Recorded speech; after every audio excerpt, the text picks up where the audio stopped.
My name is Zenobia Harris, and I am the CEO for the Kent Chamber of Commerce. So on behalf of myself, the board, my staff, we'd like to welcome you to our CEO Roundtable. Today, our guest is Chris Eyler, U.S. Chamber Executive Director of Congressional and Public Affairs. We are so excited to have him here today. Before we do that, I would like to recognize that this CEO Roundtable and the remainder of the CEO Roundtables for this year will be sponsored by Heritage Bank. Heritage Bank is just not a bank, it's really a community bank. They believe in the possibilities for each and every person and the power of community to improve the lives of those around them. They invest significant time and resources towards creating hope and opportunities in areas they serve, whether they are sponsoring their different events or building houses for Habitat for Humanity. They're always looking at ways to plug in and give back. They believe in serving their neighbors, and that is what they do. It is at the core of their company, and it's also the core of their banking services. So they believe that when neighbors help neighbors, the whole community benefits. So that for them is true prosperity. So we are thankful to have a partner in the community, a partner in the chamber, and Heritage Bank. Your local Heritage Bank is here downtown Kent, and your local representatives are Carmen Goers and Yvonne Walker. And before we get started today, I would like to recognize who has a seat at the table. And so we're going to do a quick introduction. We're going to do a quick introduction for folks, and I'm going to call on you here. And I will start with myself. So I'll be two people today. I'm Zenobia Harris, CEO for A to Z Notary. What the Chamber can do for me is find effective ways for me to promote on social media my business. And one word that describes my feeling about diversity, and that word would be strength. So with that being said, we'll move over to Carmen Goers.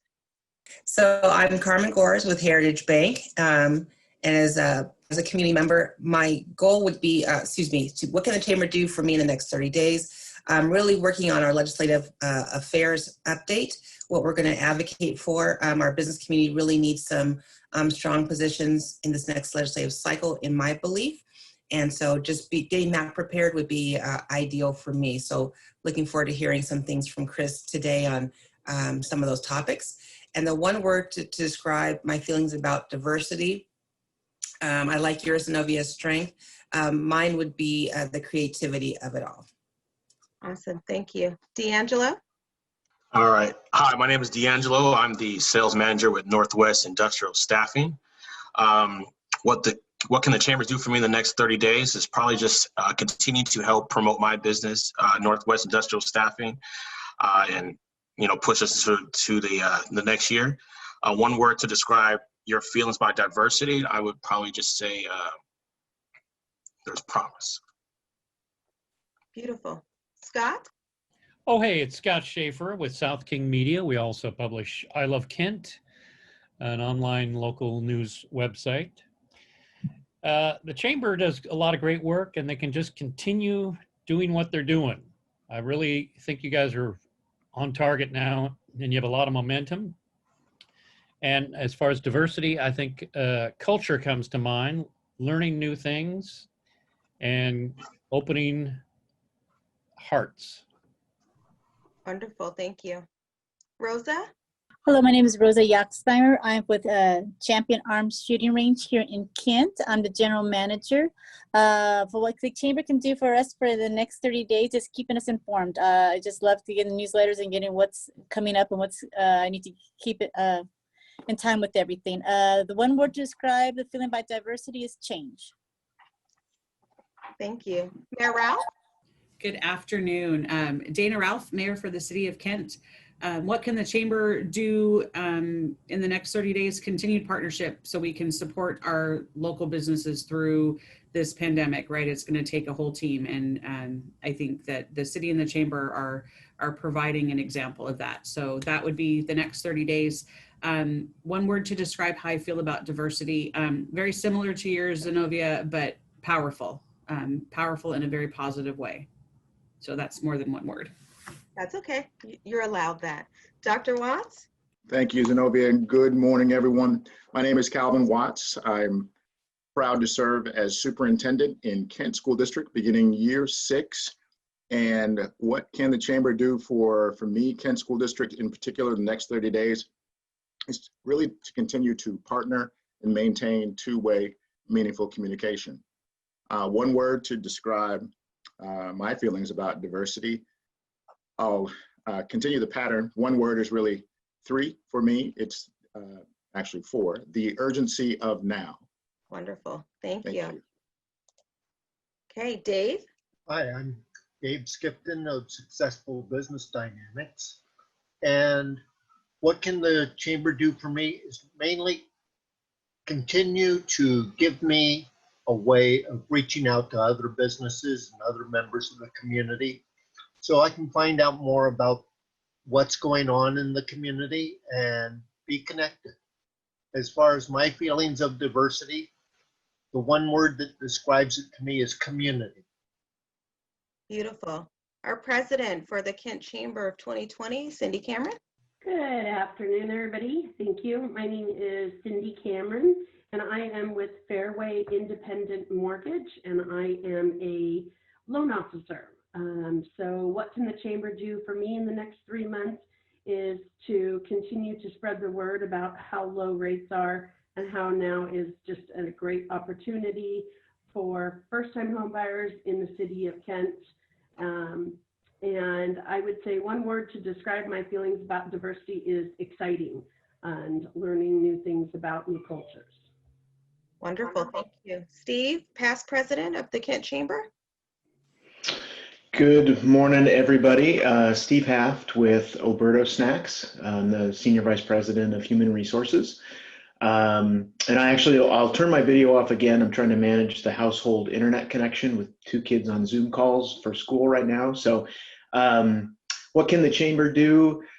It's just keep doing what you're doing. I think in the challenge that 2020 has presented us in many ways, we're fortunate to have a fantastic leader in Zenobia, and the work that she's doing along with the board, it's continue what you're doing.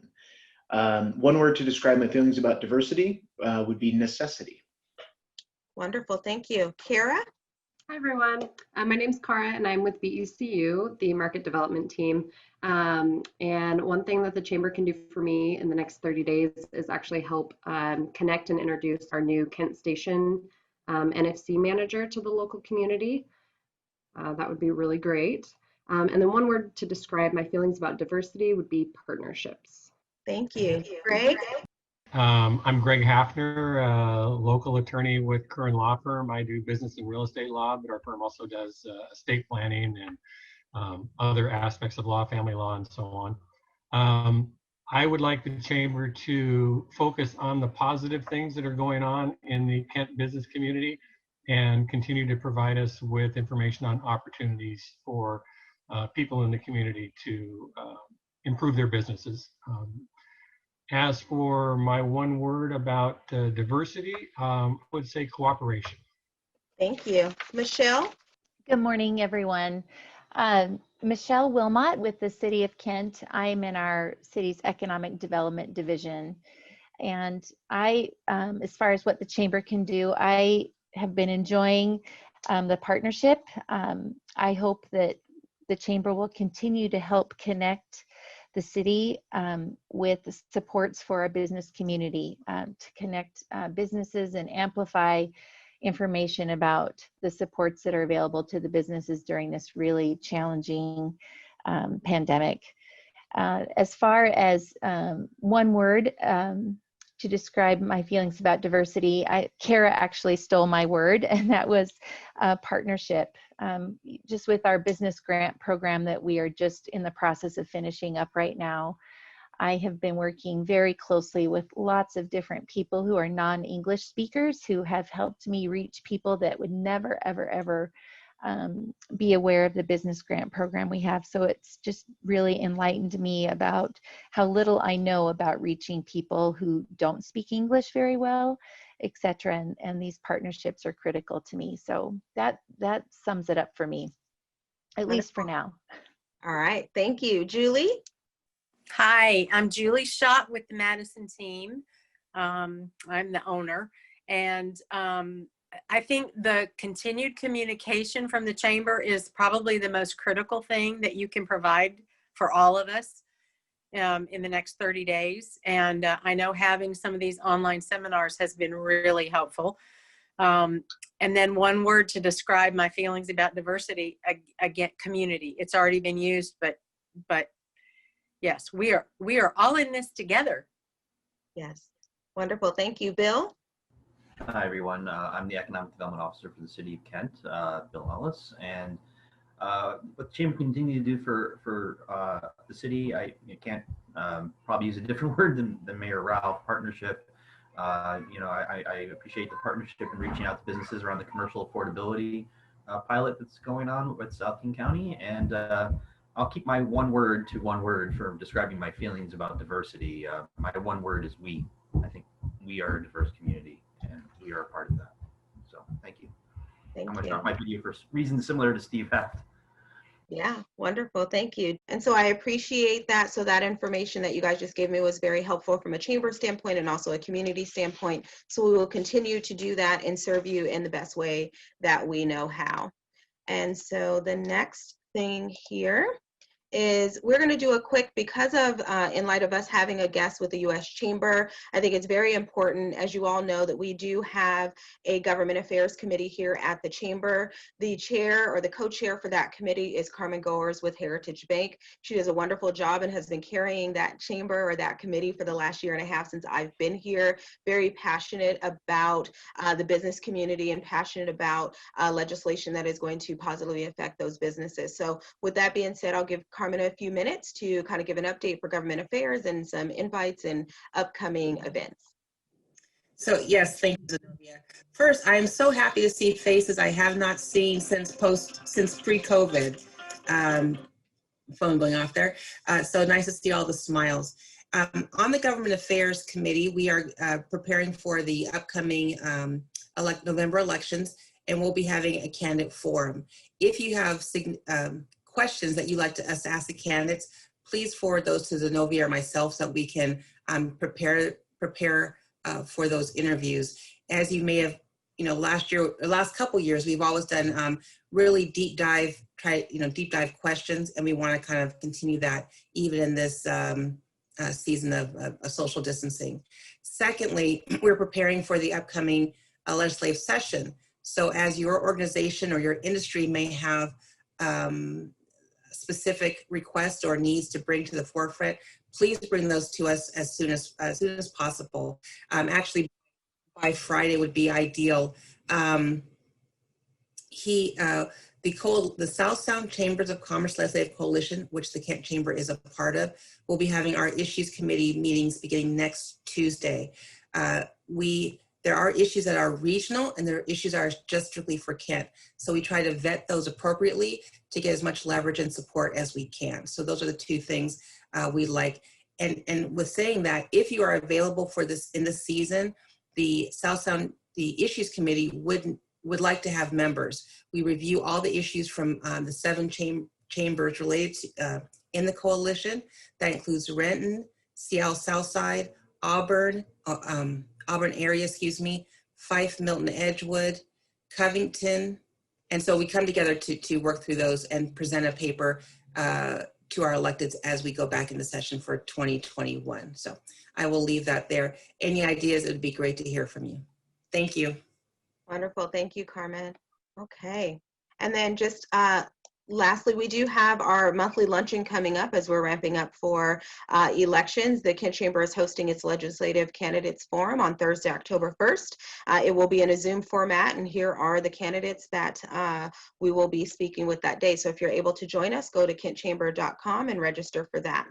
So with that being said, I'd like to turn it over to our speaker for the day. Again, Chris Eyler, U.S. Chamber of Commerce. This is his first time addressing this community, so I'm so excited to have him here today. And just so you know a little bit about Chris and what he does, he represents the chambers throughout the states of Alaska, Idaho, Montana, Oregon, Washington, and Wyoming, and helps develop and implement the chamber's grassroots legislative and political activities in the area. He works closely with the state and local chambers and members of Congress in his region to further the legislative priorities of chambers. So with that being said, Chris, go ahead and take it away.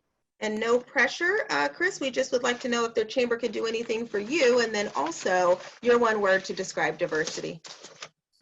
Opportunity would be my one word, and what the chamber can do for me is really just continue this conversation that we're going to have today, and work closely with us on our legislative agenda, and communicating that agenda with your Washington State Congressional delegation. So, well, thank you, Zenobia, and thank you all for having me today. I apologize that this is the first time that I've actually met with you. That's entirely on me. I just never had the opportunity to connect with Zenobia's predecessor, but I look forward to working with you all moving forward. As Zenobia said, my name is Chris Eyler. I'm the U.S. Chamber's Executive Director for the Northwest region. And today what I'm going to do is give you just kind of a quick, broad overview of what the U.S. Chamber is, what we do, and how we go about doing it, what we're currently working on as far as our advocacy agenda, and then touch briefly on our political program, because I know that that is something that does get a lot of attention and does oftentimes cause a lot of heartburn with local chambers. So first and foremost, what is the U.S. Chamber? In a nutshell, we are your equivalent at the federal level. We represent businesses of all sizes, including many of the largest corporations in the world, down to hundreds of thousands of businesses.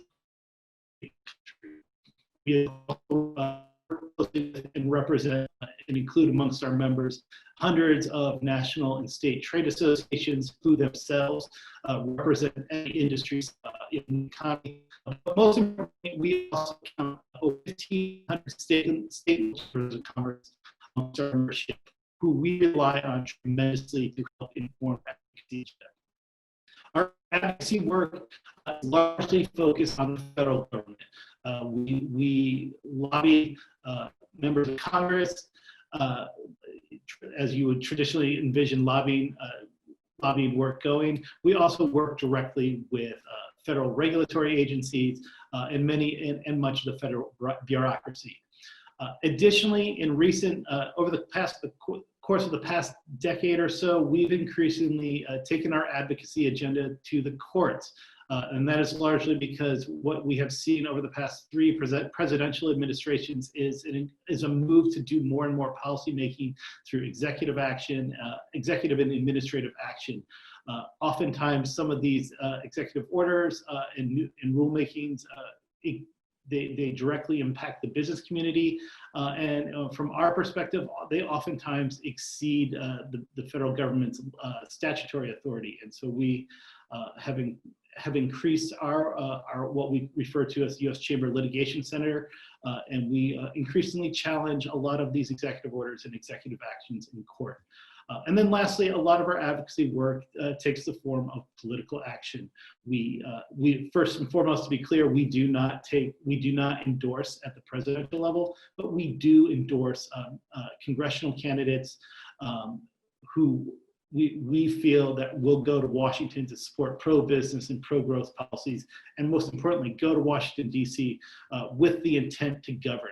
We do not want to support candidates who are simply going to go to Washington, D.C. to cause trouble and do unproductive things like shut down the government. I will talk a little more about our political program towards the end of my presentation. Now, I just want to qualify all this. A lot of this and a lot of what we are doing on the advocacy side of things is changing. In fact, before this call today, we actually had a staff meeting where our senior management announced a number of changes that the U.S. Chamber is making with respect to our advocacy work.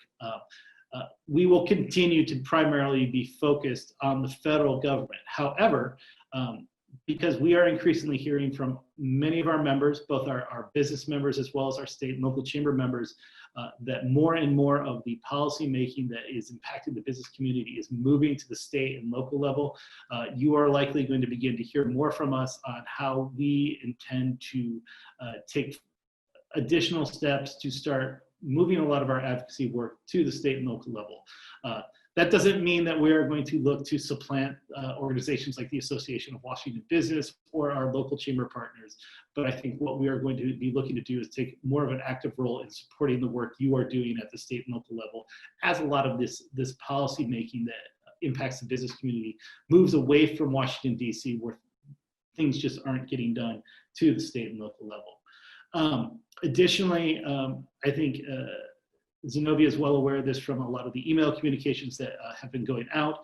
We are increasingly going to be more and more focused on what we are referring to our equality of opportunity agenda. We are not blind to what's going on in society, specifically with respect to the need for policing reform, but more broadly on the need to address what I said is we are referring to is the equality of opportunity. This is going to take the form of looking for policies that the U.S. Chamber can advocate for at both the federal and state level. Yes, I am. State level to encourage more opportunity for all populations, but it's also going to be looking more inward with our membership on the types of things that our members that the U.S. Chamber can encourage amongst our members to do to include or to expand more diversity in the corporate and business community. So we, as part of this initiative, we have recently created a new position, a new senior vice president position at the U.S. Chamber, who's going to lead this effort. And you will likely be hearing more from us in the coming months about how we are going to move forward with what we are calling our equality of opportunity agenda. Beyond advocacy, the U.S. Chamber also does offer a number of professional development opportunities, particularly for state and local chamber staff. The first and foremost amongst these is what we refer to as the Institute for Organization Management. This, in a nutshell, is chamber school. It is a 4-year program. Local chamber staff attend for 1 week a year for 4 years at one of 4 sites around the country and attend a series of seminars on the nuts and bolts of running a chamber. But more importantly, it helps local chamber staff build that network of other local chamber staff that local chambers often rely on to get new ideas for running a local chamber. We also have our accreditation program. This is an a self-audit program where local chambers can measure their operations against what we deem to be best practices for running a chamber of commerce. As you go through this audit, once you complete it, we accredit you as a 3, 4, or 5-star chamber. And then lastly, we host a number of conferences throughout the year. The most important of those is coming up next week, which is our annual LEAD conference. This is what prior to last year was known as our Regional Government Affairs Conference, but we are expanding it to not just cover advocacy and politics, but also to include a lot of things related to running a chamber. Things like developing new streams of revenue and hosting events and some of the things that go beyond just advocacy. So where do I fit in? The U.S. Chamber is a bit unique amongst national trade associations in that we also maintain a number of offices around the country. We have 7 regional offices. As Zenobia explained at the outset of this, I run the Northwest Region office, and I work directly with state and local chambers of commerce in Alaska, Washington, Oregon, Idaho, Montana, and Wyoming. The reason we do this is because, as I said, we place a tremendous emphasis on working directly with our state and local chamber partners. And we do view you as partners.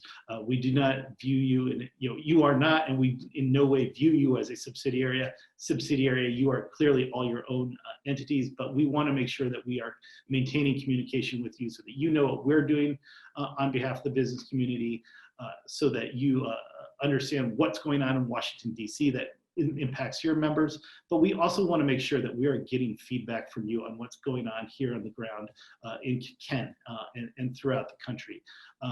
That feedback has been tremendously important to us for years now, but this year in particular has really demonstrated the importance we place on communicating with you all and getting feedback on you.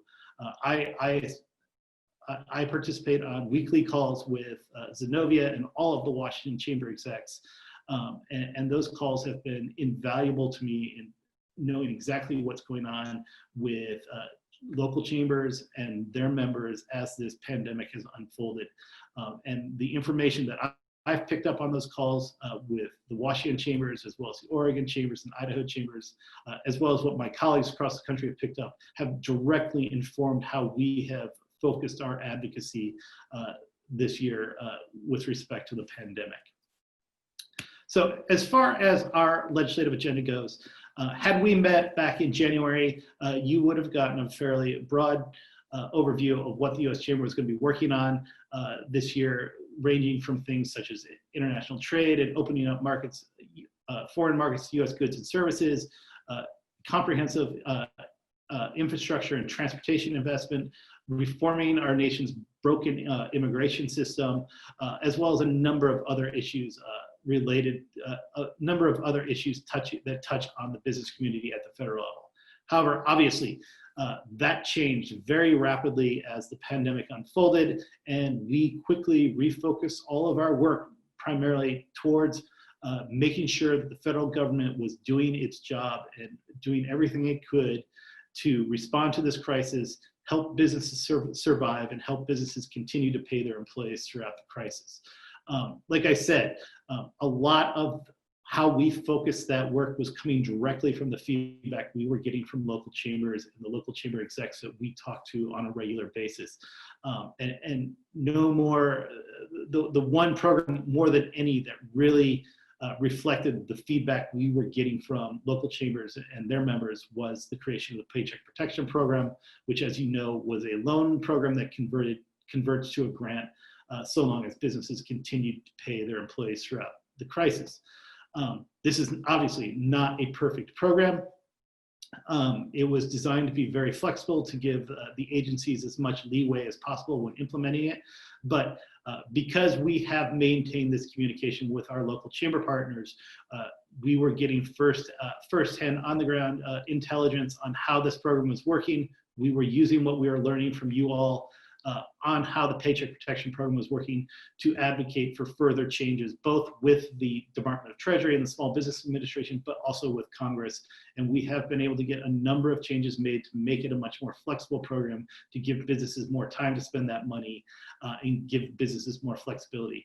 That being said, there's a lot more to be done, and we are continuing to press Congress to make further changes to make that program more useful to businesses.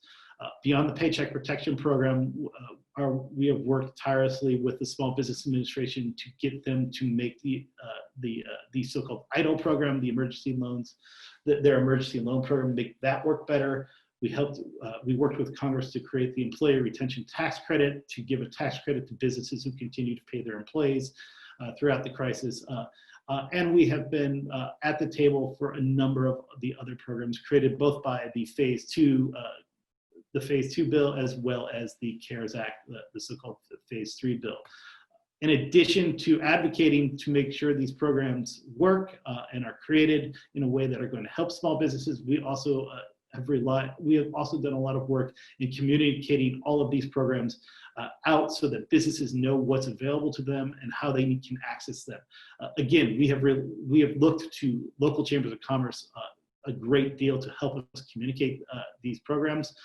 I have participated on a number of webinars with local chambers to talk about all of these programs. And as you can see from this slide, we've also created a number of very straightforward and short guides to help businesses understand what is available to them and how they can access those programs. So that is what we have done to this point in the year. Looking forward, there is still a lot of work to be done. But before I get to what it is we are focused on during the remainder of the year, I think it's important that you all understand just how little time is left for Congress to get anything done. As you can see from this slide, Congress, the end of the fiscal year is the end of September 30th. After October 2nd, Congress is pretty much going to shut down until after the elections. So the amount of time remaining for Congress to do anything before they go out of town for the election, to campaign, is what you see in yellow from September 17th to October 2nd. in that very short 2.5 week period of time, Congress has to pass a continuing resolution to keep the government funded and operating past September 30th. We are working tirelessly to get them to do something as far as providing additional assistance to businesses that continue to struggle, additional assistance to state and local governments that are running out of money, and additional assistance to individuals, many of whom are in danger of losing their additional unemployment benefits. And in addition to that, Congress also needs to do something to address funding for our nation's infrastructure and transportation programs. I will talk about that in a little more detail after I discuss what we're focused on with respect to the pandemic. But the current surface transportation bill, it also expires at the end of September. And without an extension, money for the nation's primary transportation programs is going to dry up.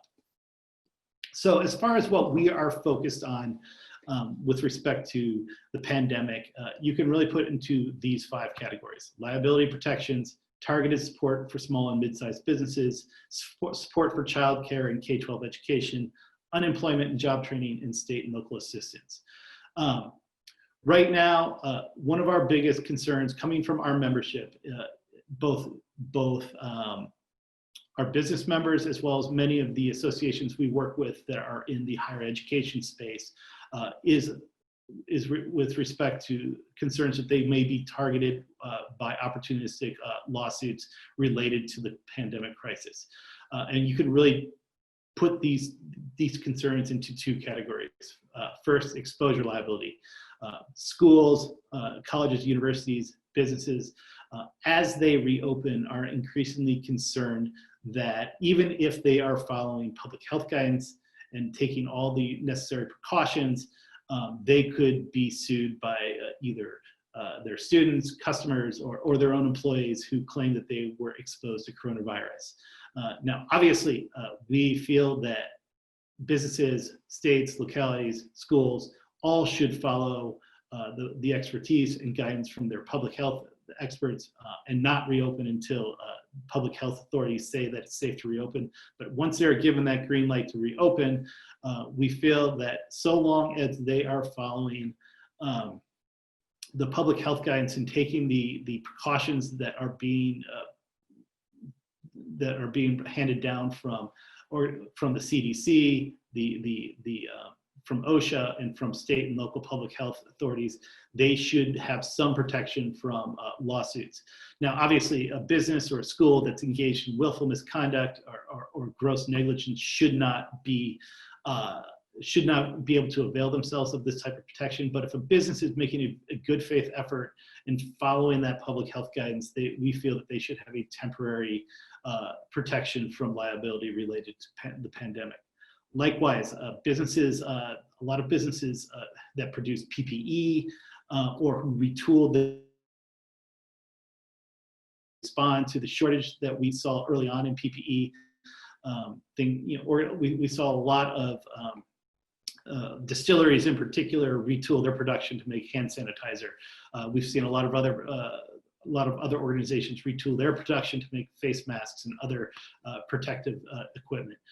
We feel that here again, businesses that are making a good faith effort, following best practices, following public health guidance, they should have a temporary protection from lawsuits related to the pandemic. And again, businesses that are engaged in willful misconduct, gross negligence, or just simply flaunting the public health guidance, they should not be able to avail themselves of these protections. But as public health authorities have allowed businesses to reopen, have encouraged businesses to help fill the shortages of PPE, if those businesses are acting in good faith and following public health guidance, we feel that they should have a temporary protection. Our other major focus is obviously on helping businesses, providing support to businesses that are going to continue to struggle even as the economy reopens. There are a number of businesses, even as the economy reopens, that are simply going to continue to struggle. A lot of businesses in the hospitality space, restaurants, bars, theaters, concert venues, any kind of business that requires a high volume of customers to survive. It's going to continue to struggle. One of the things that we are seeing as emerge is what we have referred to as a K-shaped economy. At the outset, a lot of people were saying that what we would see is a V economy. You'd see the dip, and then the economy would bounce back. But in reality, what we're seeing is what we call a K-shaped economy. For some businesses, they have bounced back and they're doing quite well. But for a number of other businesses, again, a lot of businesses in the hospitality space, they are continuing to struggle even as the economy reopens. And for that reason, it's become abundantly clear that what was passed in the CARES Act is going to need to be extended and expanded. This means expanding or allowing for new Paycheck Protection Program loans, allowing businesses, particularly hard-hit businesses, to take out a second Paycheck Protection Program loan. It also means that we need to do more to expedite the forgiveness process for businesses. We are in favor of allowing Paycheck Protection Program loan recipients who receive loans of $150,000 or less to have a very simplified forgiveness process that basically would presume those loans of $150,000 or less would be forgivable. Beyond the Paycheck Protection Program, we also want to see a replenishment of the SBA's EIDL program so that businesses can access larger EIDL loans. We want to see an expansion of the Employee Retention Tax Credit. Again, that is the tax credit that allows businesses to claim a refundable tax credit for continuing to pay their employees, even if those employees aren't currently providing services. It has become very clear to us that this is a top priority, and that if Congress does not take steps soon, you're going to see a lot of additional suffering as the current funding that you see that went out early on in the crisis starts to dry up. We put out a study in a paper today that shows that if Congress does not take immediate action, 75,000 airline employees may be furloughed. The restaurant industry is potentially going to lose up to $240 billion by the end of the year. Retailers are likewise going to suffer. School closures are going to result in a loss of over $700 billion in revenue and productivity, as over 13% of parents have had to take time off and take time away from their work to care for their children and help educate them. 4 million small businesses are likely going to run out of PPP funds in the short term, and over 27 million individuals are at risk of losing a significant portion of their unemployment insurance. So for businesses, it is imperative that Congress take action to provide more funding for PPP, more funding for EIDL, and provide even more flexibility for PPP, particularly for those businesses hard hit so that they can access an additional loan. When it comes to support for childcare and K-12 education, here again, schools and child care centers, they simply don't have enough resources to begin with. And as they reopen, public health authorities are putting more and more requirements on what those facilities need to do to safely reopen. The federal government here needs to step in and provide additional resources to help schools and child care facilities take the necessary steps so that they can put into place all the things they need to put in place to safely reopen and protect the children who in the schools in those facilities. Likewise, as the pandemic is clearly not going to go anywhere anytime soon, Congress needs to take steps to provide additional support for unemployment. In the CARES Act, as you all know, provided an additional $600 per week from the federal government. There is a lot of concern amongst a number of businesses that is discouraged individuals from returning to work when those businesses have been able to reopen.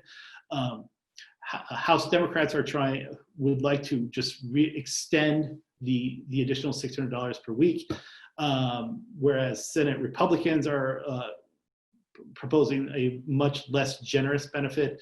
We have tried to find a middle ground here, and we are encouraging Congress to provide an additional federal supplement for state unemployment, but one that replaces somewhere between 75 and 85% of income, so that would address a lot of the concerns many have raised about the $600 per week discouraging a return to work, but it also recognizes that this crisis isn't going anywhere and people who are unemployed need additional help. Likewise, we are advocating for more help from the federal government when it comes to helping states and localities provide job training when job opportunities are identified for those who are simply not going to see their jobs come back.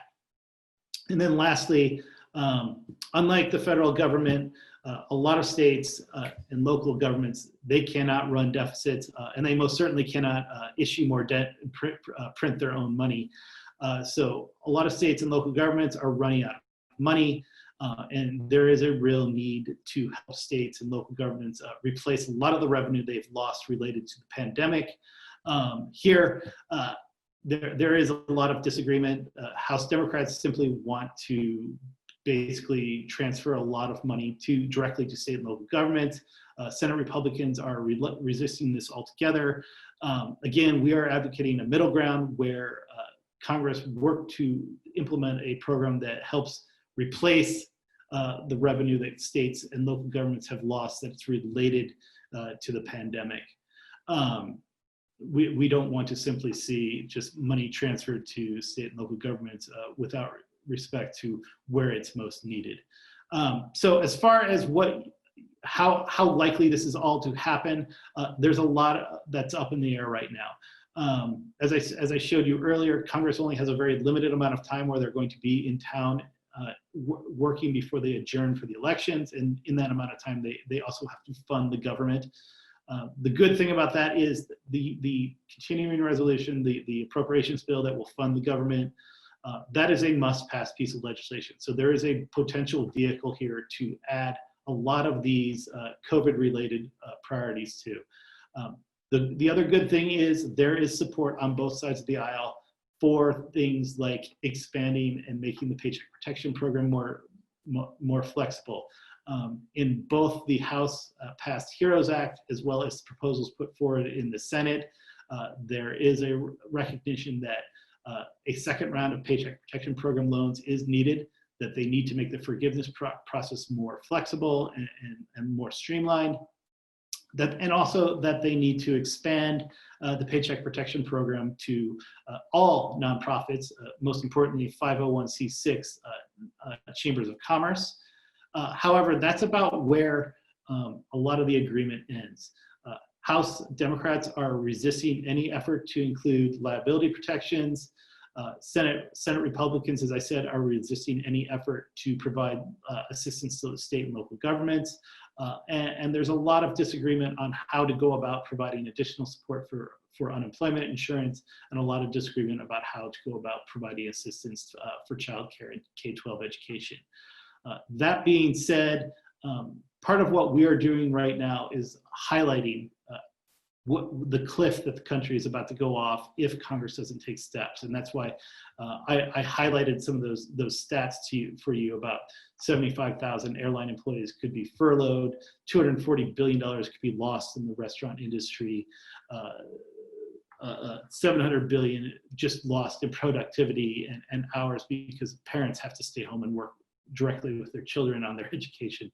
So a lot of what you will be hearing coming out of us over the next 2 weeks is emphasizing the importance of inaction on Congress's part, that they need to take steps, and they need to take steps now to make sure that we don't see businesses running out of money and closing, and we don't see individuals who are unfortunately facing unemployment run out of money. So you will, again, as I said, you're going to hear a lot more from us as we pressure Congress to include a lot of these provisions in their continuing resolution to keep the government open. The other issue that we are going to be focused on prior to the end of the month is transportation and infrastructure. This is something that we've been very, very vocal about as long as I have been with the Chamber. The nation's infrastructure is crumbling. That's something I think that in Washington State we are all well aware of. all you need to do is go out on I-5, and you know that the roads in this state are in dire need of significant investment. Looking more nationally, the American Society of Civil Engineers has graded the U.S. infrastructure at a D+, and they estimate that in order to get to a grade of B by 2025, we would need to make an investment of over $4.5 trillion. We have put forward a comprehensive plan on how we could get there. This includes a modest phased increase to the federal gas tax, more public-private partnerships, more regulatory relief so that infrastructure projects can get approved and up and running faster. But unfortunately, given the current crisis, Congress just has not been able to focus itself on the type of the investment we need. Our hope is that when the new Congress is sworn in January, this will be a main focus when that Congress comes into session and when the president, whomever that is sworn in, infrastructure and making the necessary infrastructure investments to get ourselves back up to where we need to be in a 21st century economy. But until then, as I said, the FAST Act, which is the current surface transportation bill, this is the bill that authorizes all of the federal government's highway and road construction programs. That bill is set to expire at the end of September. So our priority in the short term is to make sure that Congress does not allow this bill to expire. What we're asking them to do is do a 1-year extension of the current law so that the programs do not expire.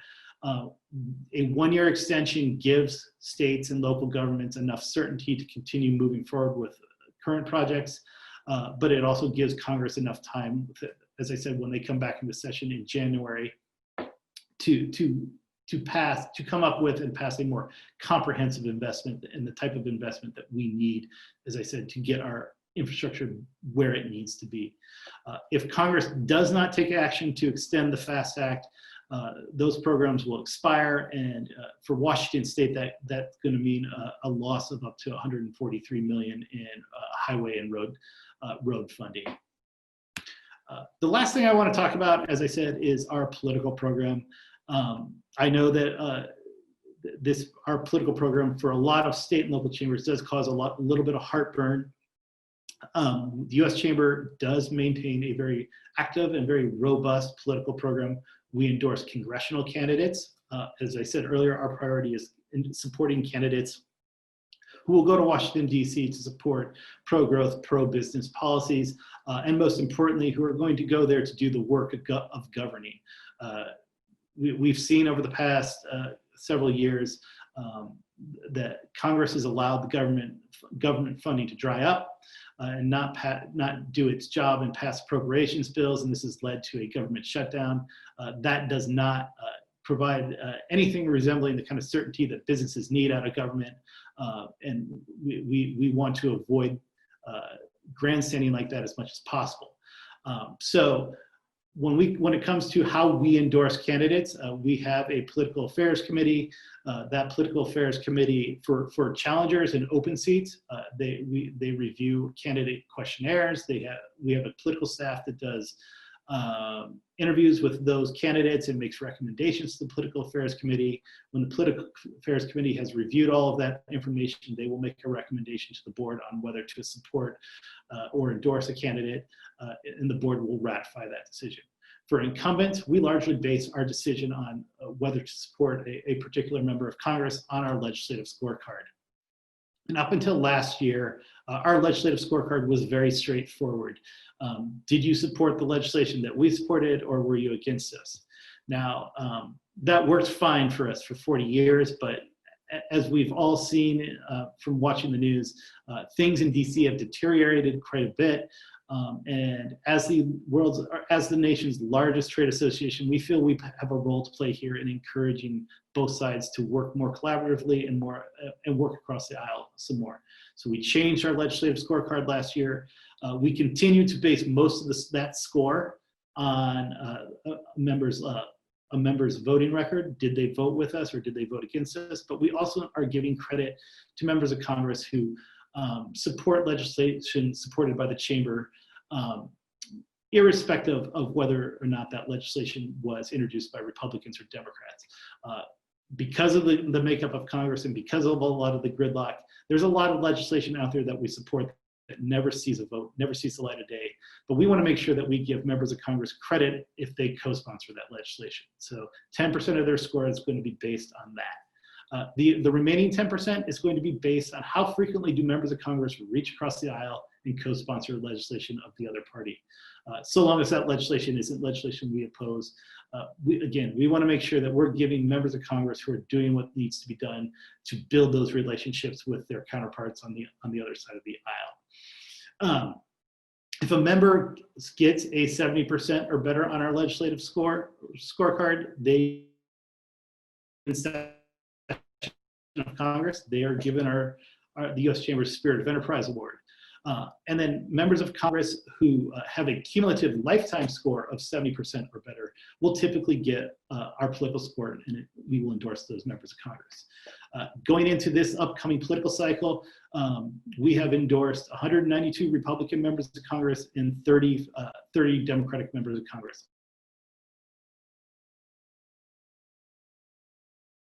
Because the legislative scorecard is 70% or better.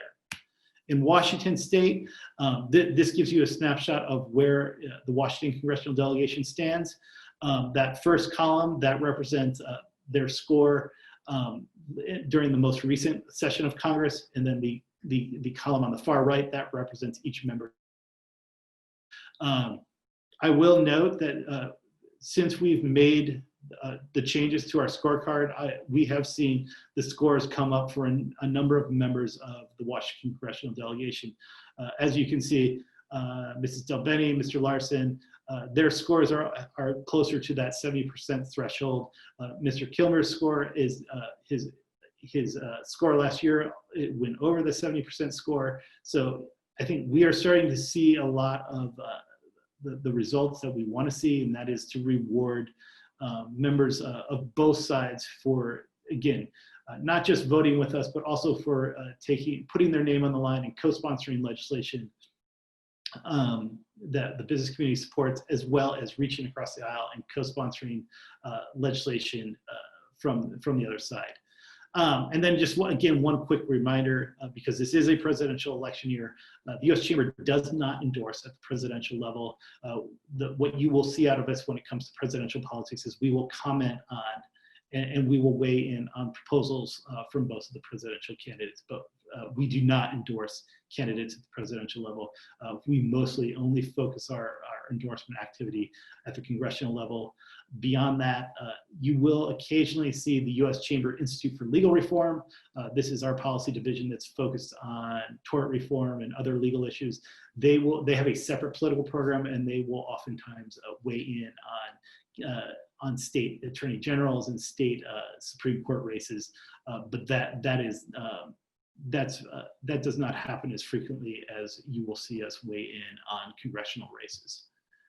So with that, I know that's an awful lot of information I've gone through. There's a lot more that I could talk about, but I really wanted to focus today on what is most relevant to what's going on right now. I hope that we can continue this conversation moving forward, and that once we get to the new year, and especially once we get to the opportunity when we can meet in person, that we can sit down again and talk about how we can all help each other and continue working on a lot of these issues and a lot of the other things that will be coming up once things start to return to normal. So with that, thank you again for your time, and Zenobia, I'm happy to take any questions. Wonderful. Thank you. So we did get a few questions, but the underline is, I'll answer everyone's question at the same time. This is a really great presentation. I think it gave everyone an overview of what the U.S. Chamber does. And so I've been asked multiple times if it's okay if I share that PowerPoint presentation. Absolutely. Yeah, and I'm sure if anyone wanted to dig deeper into any of those issues, they could probably visit your website and get more information from the snapshot that you provided.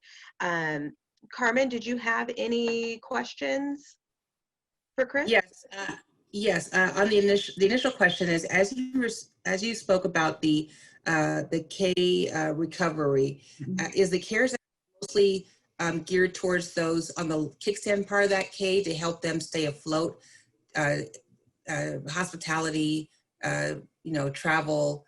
Is it geared towards that, or is there a broader? So the CARES Act, when it was passed, it was targeted at all businesses, but within that. So the Paycheck Protection Program, that was targeted at small businesses, and a lot of small businesses are going to be in that, the hospitality space, the small retailers and whatnot.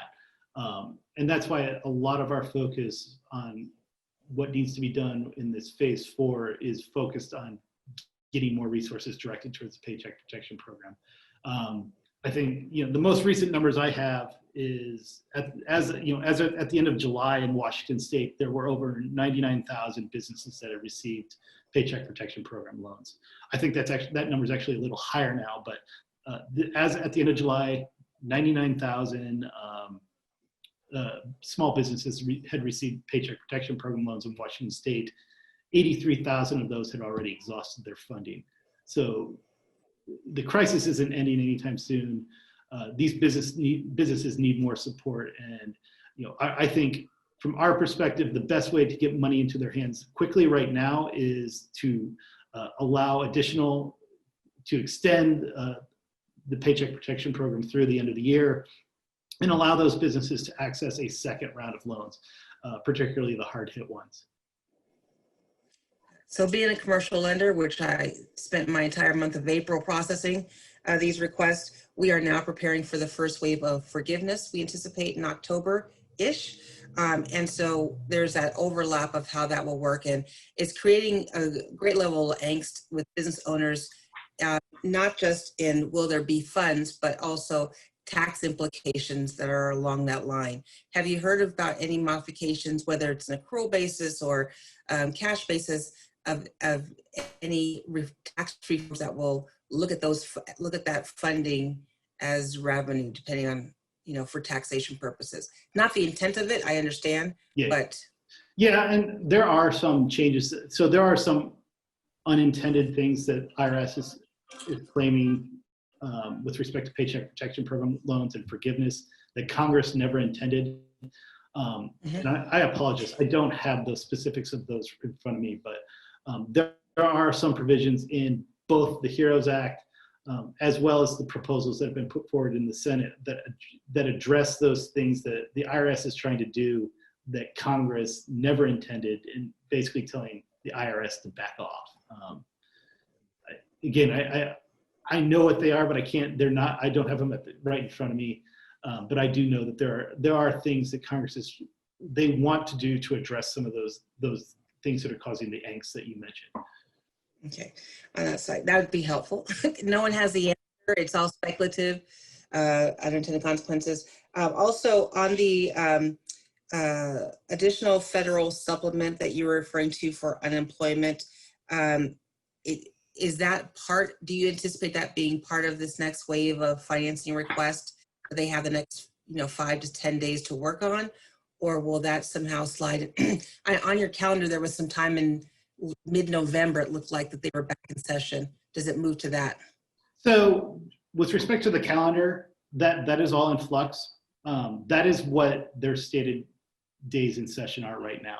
Speaker Pelosi has indicated that she will keep the House in session until there's a deal reached, so long as that there is movement on the negotiations. So even though that calendar only shows them potentially going into early October, there is the possibility that they go longer.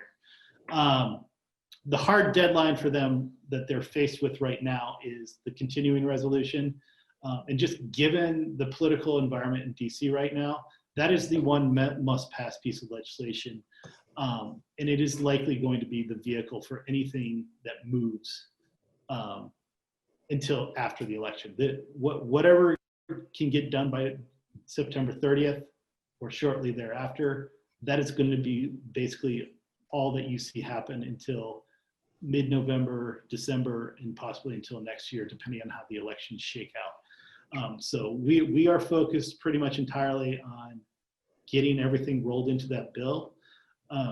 Just based on my experience when I worked in DC, they're going to have to do something by September 30th. Now, if there's a potential that they can get a big deal done with respect to COVID, they may do a short-term CR that gets them maybe 2-3 days to a week longer to negotiate out the details.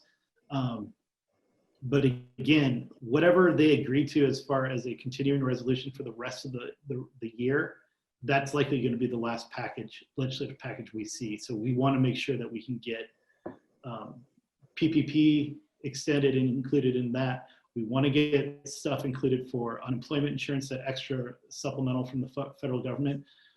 We want to make sure we get liability protections. We want to make sure we get additional aid to state and local governments, and aid to K-12 and childcare. But right now, it's like there's so much disagreement about how to go about doing that.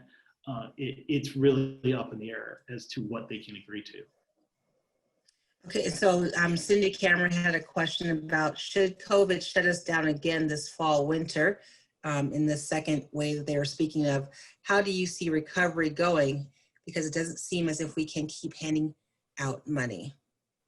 I sell money, so it's ironic because it's not as easy as it sounds.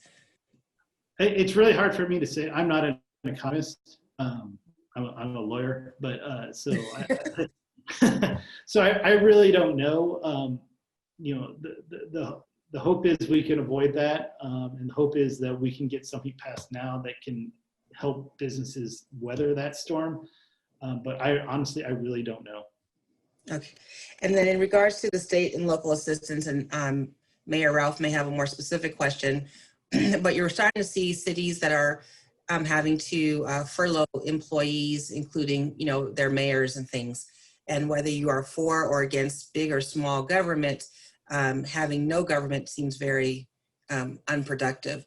So a lot of times what we're hearing is, as you mentioned, that they want to get funding for specific things, food, shelter, that nature. What about those operational costs that cities need just to maintain themselves? And Mayor, feel free to expand on that question, or make sure you're covered. Yeah, no, thanks, Carmen. It's one of the things that we're hearing from cities. Kent is no different than the rest of them. Is there's COVID related dollars, and then nothing else. So while it's a really good thing that we're able to push money out in the form of business grants and that kind of thing, there's nothing as far as operating money. And I would love to know if you've heard anything, because we're hearing crickets on the front of a revenue source just to keep us floating. Right. And to be honest with you, this is one of the bigger areas where there's just no agreement. Mm-hmm. You know, right? You know, fair or not, there is a perception on one side of the aisle that some states have just made reckless policy decisions unrelated to this for years and years and years, and that the federal government shouldn't bail them out. Like I said, you know, we're not really opining on that. You know, this is not the time to hold states and localities to the fire for those types of decisions. But we do feel that, you know, to the extent that, you know, you can look at what kind of revenue a state or locality expected to come in, the revenue they expected to come in, and that revenue has not been coming in because of COVID. The federal government should step in and help replace that revenue that has not been coming in because sales taxes, because of, you know, a lack of sales tax revenue, a lack of gas tax revenue, what have you. You know, those are things that, irrespective of whatever policy decisions states and localities have made in prior years, they could not have possibly planned for that kind of revenue drop off. And the federal government needs to do something to help those states and localities. Otherwise, you're going to have governments that just simply aren't operating. How we get there from here, I don't know. Again, it's both sides are so far apart, and you're seeing a lot of ideological arguments play out about what's the proper role of the federal government here. As far as we're concerned, you know, like I said, we feel the government needs to step in and help those governments replace that revenue that dropped off because of the pandemic. I love that answer. Thank you. Not the part about there's no solution, but the rationale behind it. I could not have said it better myself. So thank you for the support of that. And then my last question under that same directive is in supporting for childcare and K through 12 education headline. We're hearing from various that, like my children are adults, but I have grandchildren, and I have they're at home teaching. It's like, this is hard work, and it's hard to work from home and teach. We have a kindergarten, first grade, and second grader amongst them. And they're saying, why is there not a rebate from the schools? And I believe I lost Dr. Watts on here, but there's a push for some of that refund to come back to help support students at home, whether it's better Wi-Fi, whether it's better desk system, or computers, things of that nature, which would deplete schools that are already underfunded. Is the funding looking to help just them reopen, or is it to support in other ways? Well, when we put forward our priorities, a lot of it was to help the schools with the expenses that they're going to have to incur that they could not have possibly budgeted for. Schools are going to be required to have more social distancing, more PPE, do more testing, more health monitoring. These are things that they're not set up to do and they don't have the resources for. And those are the types, that's kind of where we were coming from in our advocacy. I would have to go back and check with my counterparts in DC to see where we are on things like providing resources to schools for distance learning and things of that nature. Because I don't, right now, I don't know where we are on that. I believe it was in the superintendent race, there was some discussion about rebates per child to help with learning. I know that I think that's a proposal that I want to say that Derek Kilmer has actually put forward to provide additional assistance and more help from the federal government for things like distance learning, telehealth. And I know that there's a number of members of Congress from rural areas in particular that have advocated for that type of assistance, but I don't know where we are on that. Like I said, a lot of where we are is focused on helping schools and childcare facilities with expenses that they're going to have to incur that they don't have the money to do to begin with. Okay, those are all the questions I had to know for you. Thank you. Thank you, no problem.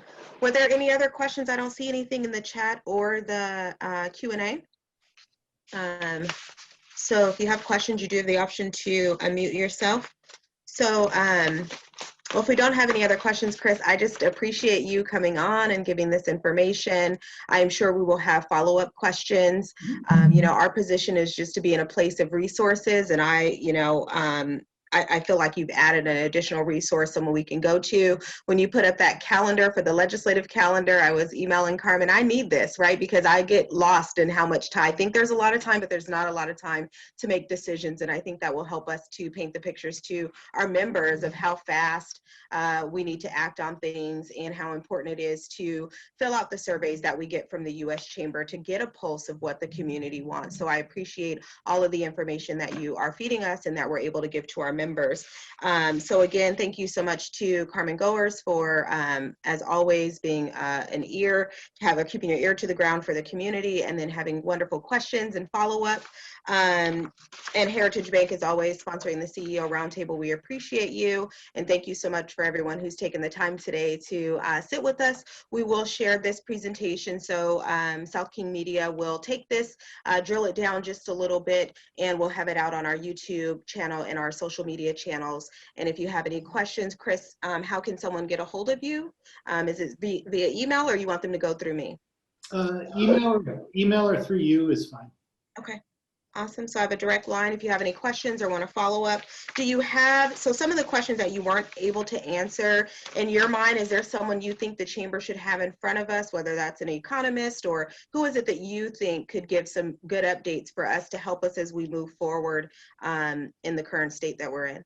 Well, I think particularly on things related to Washington State, the Washington Retail Association The Washington Hospitality Association are both, they have both been doing some very good presentations to local chambers about not just the challenges that are faced by retail and hospitality businesses, but a lot of the state-based aid and just kind of the more local impact of these things. They're both good. I would definitely encourage you to have the Retail Association and Hospitality Association get on with this group and discuss what's going on. Yeah. Yeah, we can do that. We had Retail Association not too long ago, but we'll reach out to them on those Friday calls. You have connections with them. So again, thank you so much. I appreciate your time. I appreciate everyone's energy, and we will see you soon. Thank you. Bye. Bye, Rosa.